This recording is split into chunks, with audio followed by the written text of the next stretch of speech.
Assalamualaikum warahmatullahi wabarakatuh. Teman-teman, kita ketemu lagi di channel YouTube Nopel Hanin Humairo. Di channel ini Nopel akan tayang setiap hari pukul 12.30 dan malam pukul 19.30. Karena itu, teman yang belum subscribe silahkan klik subscribe dan nyalakan loncengnya supaya bisa berlangganan dan mendapatkan pemberitahuan saat saya memposting cerita baru. Pada episode kali ini, cerita akan dituturkan dari sudut pandang Adnan. Aku yakin, pria yang bertanya pada Azka adalah Afgan. Meski tak sedang menggunakan pakaian formal, raut wajah dan ketegapan tubuh menjadi bukti paling otentik. Tatapan yang ada di balik kacamata tipis itu tak tajam, tapi menyiratkan kewibawaan. Otak ini sekonyong-konyong dipenuhi banyak pertanyaan. Keadaan itu membuat makin beratlah beban organ otak menampung berbagai pemikiran. Tentang Azka dan Azkia yang seolah tak kenal padaku. Juga betapa mata Rida terang didominasi tatapan kebencian. Pertanyaan yang baru saja terbersit menjadi hilang sebab kedatangan Bang Rano. Tentu hal rasional ketika pria yang memakai kaos hitam itu marah. Pastilah di dadanya tersulut api kebencian yang siap melumat pria menyebalkan seperti diriku. Bang Rano melesat seperti busur yang dilepaskan dari panahnya. Sekilat tercekal kerah kemejaku yang kancingnya terbuka. Dua kakiku sampai harus berjinjit sebab kerasnya cekalan. Tangannya yang terkepal di udara sudah hampir mendarat di pipi ini. Jika saja Afgan tak melerai, tentu aku akan mendapat bogem mentah itu. Afgan membawa Bang Rano menjauh, bahkan ia mengajaknya masuk. Tapi pria emosional itu menolak mentah-mentah. Kini ia ada di antara Rida dan Afgan. Belumlah jejak kekagetan akibat akan dihajar hilang. Rida histeris, akibatnya Azkia ikut menjerit. Jantungku terhentak-hentak makin cepat melihat kondisi Rida dan anak-anak.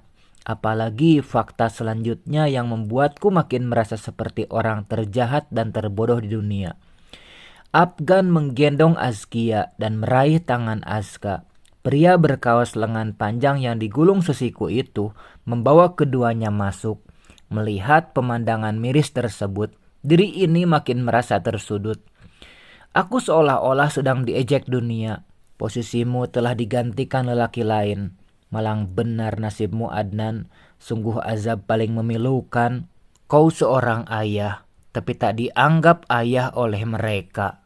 Bang Rano menghardikku kencang. Ia mengatakan pergilah dan jangan kembali.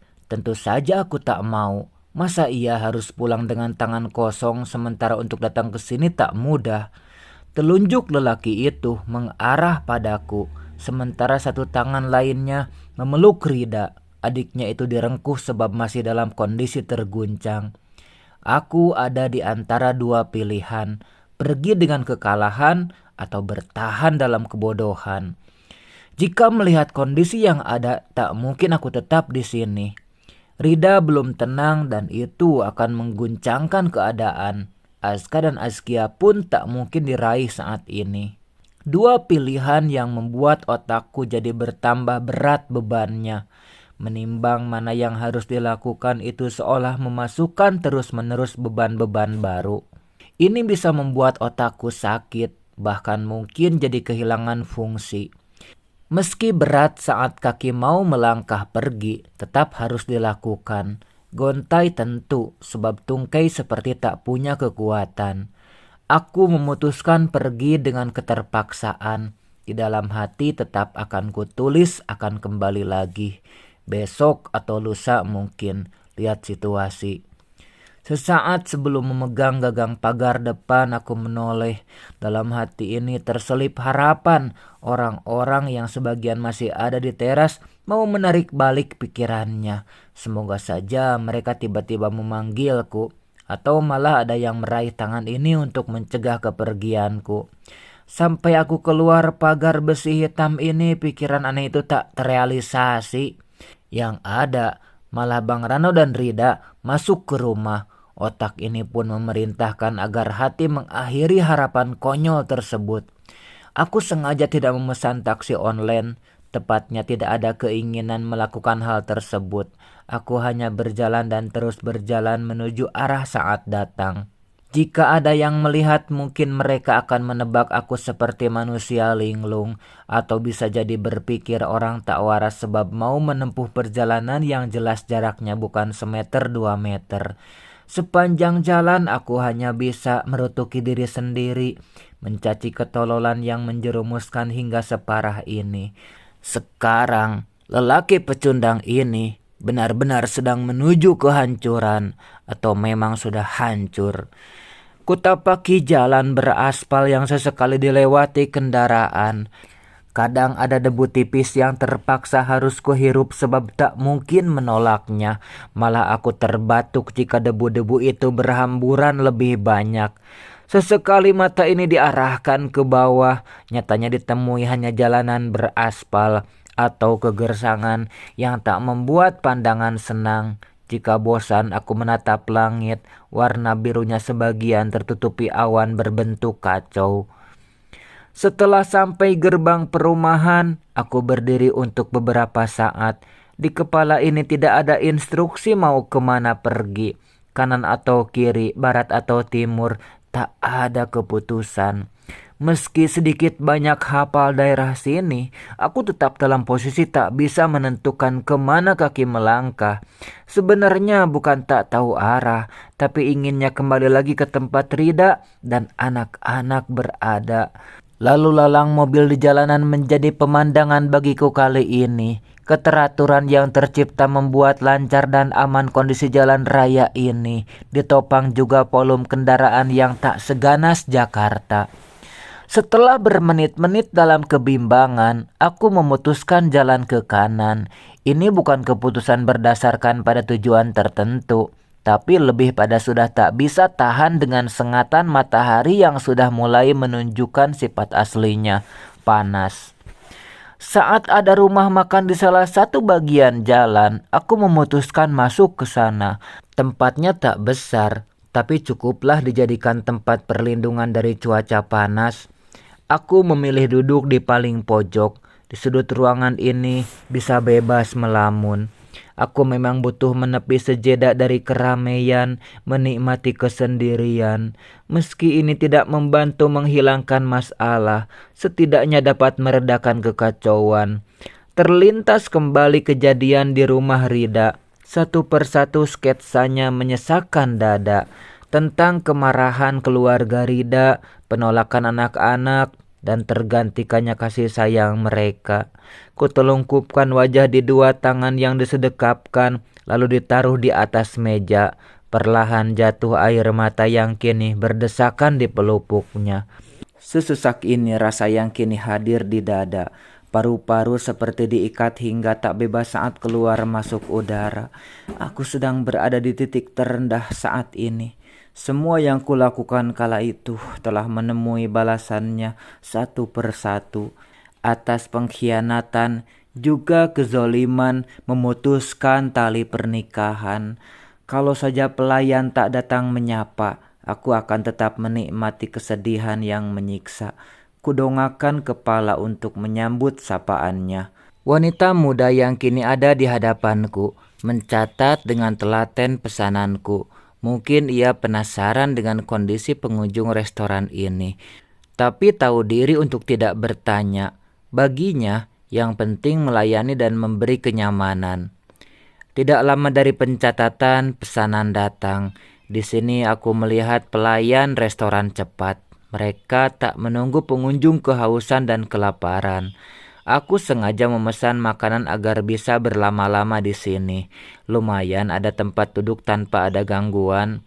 Otakku belum memberi solusi setelah dari sini akan kemana. Jadi aku memilih tetap duduk di pojokan restoran ini. Sebenarnya dari makanan pesanan tak ada satupun yang kusentuh. Bukan tak enak, tapi seleranya hilang. Walhasil hanya dipandangi saja. Boleh gabung? Seseorang yang tengah menarik kursi memaksaku mendongak. Semudah itu orang ini menemukan pria menyedihkan. Mau apa dia mencariku? Untuk mentertawakan kesengsaraanku atau memamerkan kemenangan merebut hati anak-anak? Tanpa dijelaskan pun, aku yakin Rida dan Afgan punya hubungan istimewa. Sebuah ikatan cinta pastinya. Apalagi kalau bukan itu di sisi pria dan wanita. Bohong besar kalau di antara mereka hanya terhubung sebagai teman biasa. Kedekatan Azka dan Azkia adalah bukti tak terbantahkan untuk sebuah kebenaran. Azka dan Azkia tidak membenci Anda. Mereka hanya masih shock sebab Anda tiba-tiba datang setelah lama menghilang. Terangnya langsung ke inti persoalan. Pastilah pria ini mudah menebak pikiran dan perasaanku. Mereka sebenarnya sangat merindukan Anda. Kedekatan dengan saya pun mungkin sebagai wujud penyaluran rindu. Bersabarlah, perlahan-lahan mereka akan bersedia menerima Anda kembali. Aku memandangi lelaki yang telah menjadi sosok pengganti diri ini. Tak terlihat kebohongan sedikit pun di mata yang dilindungi kaca tipis itu. Mengakui kejujuran Afgan adalah hal yang rasional. Pria ini secara tabiat keseharian memang begitu adanya. Maka kemungkinan besar apa yang diucapkan tadi juga benar. Saya akan membantu Anda bertemu dengan anak-anak dalam keadaan tenang. Hanya saja Anda harus sedikit bersabar sebab tak mudah meluluhkan hati Rida dan keluarganya. Pernyataannya sekonyong-konyong membuka jalan buntu. Ada titik terang untuk bisa berdamai dengan Azka dan Azkia. Entah dengan Rida. Lagi pula di sisinya telah ada pria yang luar biasa. Mana mungkin mau menerimaku kembali. Apalagi saat ini aku masih terikat dengan Ella. Terima kasih Pak Afgan. Terima kasih atas bantuan yang sangat berharga ini.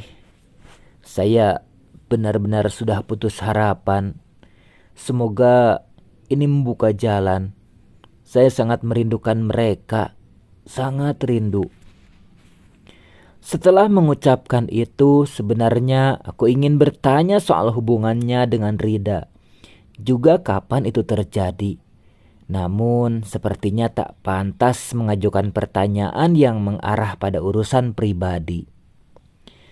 Satu hal lagi, saya akan menikah dengan Rida. Untuk itu, saya berharap Anda berlapang dada ketika terjalin hubungan dekat saya dengan Azka dan Azkia. Insya Allah, saya takkan merebut hak Anda sebagai ayah mereka. Meski sudah dapat menebak perkara ini, tetap saja di hatiku seperti ada yang menancapkan paku. Bukan tak rela atas kebahagiaan Rida, tapi segala harapan kembali utuhnya masa lalu telah sirna. Takkan ada lagi harapan memiliki pendamping yang akan mewujudkan sakinah. Terhalang juga impian membersamai dua permata hati siang dan malam. Sekarang yang akan menikmati kebahagiaan itu adalah Afgan. Sementara aku akan tetap bersama Ella, wanita yang kecantikan parasnya bertolak belakang dengan kebusukan hati juga perbuatannya. Semua ini adalah akibat satu kesalahan fatal yang kulakukan, melepas Rida demi Ella.